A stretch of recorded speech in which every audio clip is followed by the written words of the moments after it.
காங்கிரஸ் மூத்த தலைவர்களில் ஒருவரான EVKS இளங்கோவனை சந்தித்து நலம் விசாரித்தார் முதலமைச்சர் மு.க.ஸ்டாலின்.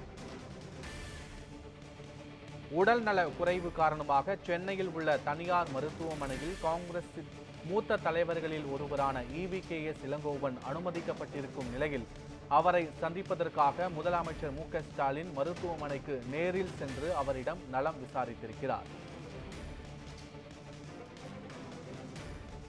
மேலும் அவருக்கு அளிக்கப்பட்டு வரும் சிகிச்சைகள் குறித்தும் அவரது உடல் நலம் குறித்தும் மருத்துவர்களிடமும் முதலமைச்சர் மு.க.ஸ்டாலின் விசாரித்திருக்கிறார். அவருடன் அமைச்சர்கள் ஏவா வேலு, மா சுப்பிரமணியன், காங்கிரஸ் மாநில தலைவர் செல்வ பெருந்தகை ஆகியோரும் மருத்துவமனைக்கு நேரில் சென்று EVKS இளங்கோவனின் உடல் நலம் குறித்து விசாரித்துள்ளனர்.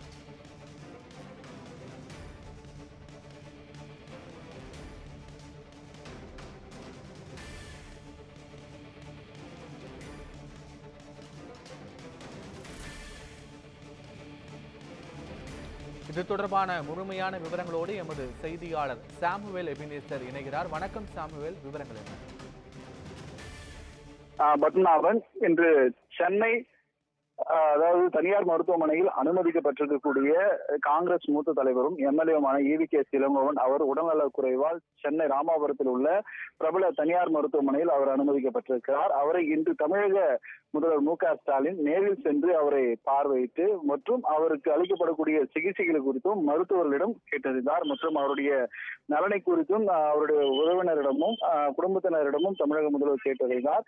இந்த நிகழ்வின் போது அதாவது அவரது உடல் நலமானது அதாவது தற்போது தேறி வருவதாகவும் மருத்துவர்கள் தெரிவித்திருக்கின்றனர். இந்நிலையில் அவருடைய உடல் நலத்தில் நல்ல முன்னேற்றம் இருப்பதாகவும் தற்போது மருத்துவமனை அதாவது சிகிச்சை அளித்து வரக்கூடிய மருத்துவர்கள் முதல்வரிடம் தெரிவித்திருக்கிறார். மீண்டும் அவருக்கு என்ன மாதிரியான சிகிச்சைகளானது அளிக்கப்படுகிறது என்பது தொடர்பான விஷயங்கள் குறித்து தமிழக முதல்வர் மு.க.ஸ்டாலின் மருத்துவருடன் கேட்டறிந்தார். இந்த நிகழ்வின் போது அமைச்சர் மா சுப்பிரமணியம் மற்றும் ஏவா வேலு அவர்கள் உடன் இருந்தனர்.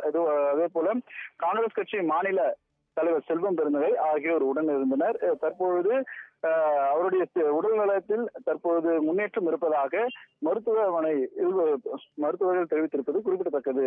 பத்மநாபன், விவரங்களுக்கு நன்றி சாமுவேல் எபினேசர்.